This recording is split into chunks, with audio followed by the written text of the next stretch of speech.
All right, I'm back. This is Mike Kollin of MikeKollin.com. Buy my brand new books, Mike Kollin's Sex Signals, the second edition, the expanded version, and number 2, Get the Girl and Keep the Girl. That book is going to open your eyes, okay? Sex Signals is very powerful because it shows you what to look for, and now you know. All right, this is the second part to what happened this weekend in Sausalito, California with my niece. It's how to lead a woman, and it's also about when a woman says A, she really means B, okay?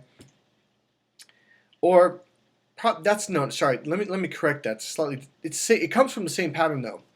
Okay, I want you to write this down. What a woman says and what a woman does are two completely different things, and here's what I mean.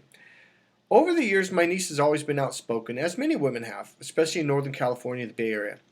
How they can think for themselves, they can do what they want, etc., etc., etc. And so it's kind of for men, it's kind of mind-boggling. And this was a perfect example for her to see herself.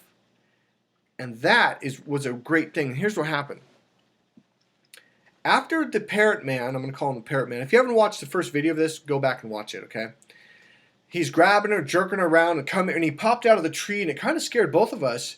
And as we were walking away, I noticed how relaxed she was, and I mentioned this. And she goes, "Yeah, I know, huh?" I go, "You've been nervous the whole time." She goes, "Wow, that's true, huh?" I was like, "Yeah."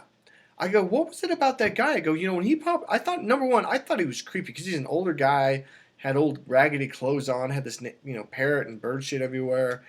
And she goes, "It was kind of creepy." She goes, "But the minute he grabbed me, I think she said, I suddenly let go." I believe that's the word. But she basically says, "I suddenly just let go."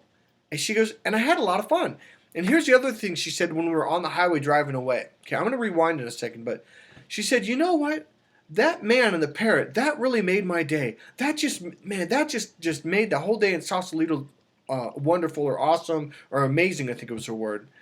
And I'm kind of giggling, and because earlier on when we were walking to the car, it was about 3 blocks walk, so we had quite a bit of time to talk.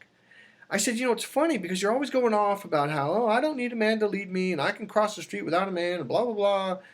And she goes, "Oh, I know, huh?" I go, "Why is it when that guy grabs you and was very forceful, physical with you, you just melted?" I mean, her whole body just relaxed. You had the biggest smile you've had on your face all day long. And she goes, "I know, huh?" She goes, "There's something about the minute he grabbed me and he started to lead me," these are her words. She goes, "I just let go." She goes, "I literally turned myself over to him." A total stranger.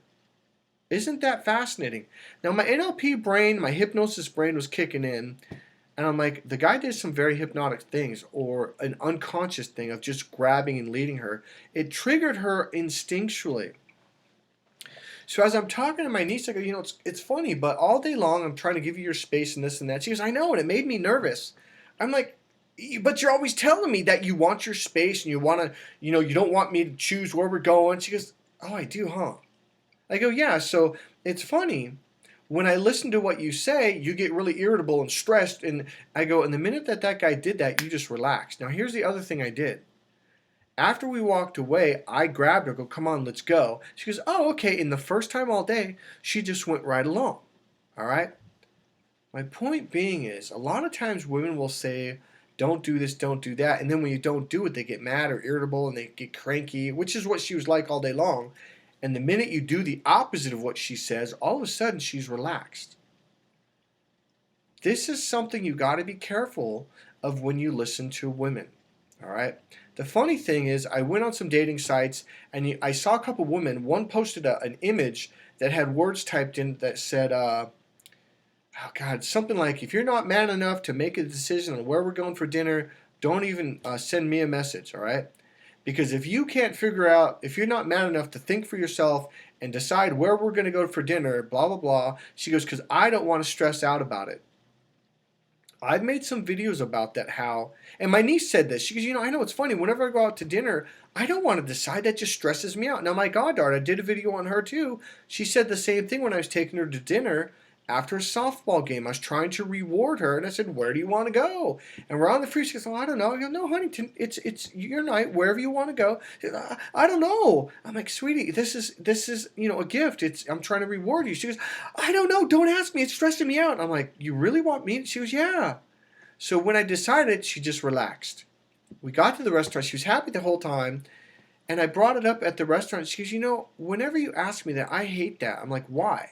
Now, you might think it's just teenage girls that are 18 and 19 years old. No. This goes with adult women too, because the woman online, the funny thing, it wasn't just one. It was multiple women who had said very similar things. I'm looking for a man who can choose the place and choose the restaurant.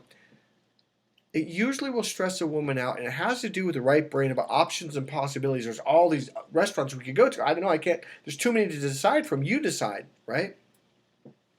Here's what my niece said that really can clarify this. She said, you know, Michael, Uncle Michael, she goes, if I want to go someplace, if I really want to go someplace, I'll let you know. Otherwise, you choose. I was like, got it. So guys, this is what you do. See, a lot of times a guy was like, well, do you want to go to P.F. Chang's? No. Well, do you want to go there? No. And then you say, well, do you want to go to, I don't know, what, this restaurant? No. And then you go, you know, God, where do you want to go? No matter what I say, you say no. Because you're asking her. You're not saying this is where we're going to go. So here's the deal, guys. I would recommend and suggest that you lead more. Physically grab her, pull her along, or just start walking. Now, there's another aspect to leading, which I'm going to do in the next video. Because if you just physically do it, but your energy is in the wrong place, it will not work. That's in the next video.